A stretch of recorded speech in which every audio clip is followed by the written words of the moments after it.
Are you having problems with real name authentication on WeChat and you want to be able to fix this? Well, then this video is going to be perfect for you, because in this video I'm going to show you a step-by-step guide on exactly how I myself was able to fix it. So the first step is going to be for you to close your WeChat app, and instead we're going to go into the settings app on our phone. So now in your settings app you're just going to scroll down in here and click on general, scroll down again and click on storage right here, as you can see.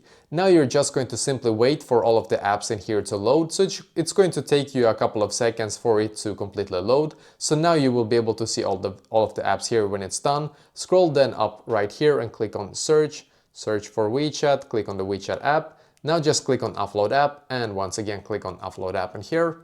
Just wait a couple of seconds for it to load. It might take you a couple of seconds, or if you're really unlucky, a couple of minutes. Then just click on reinstall app right here.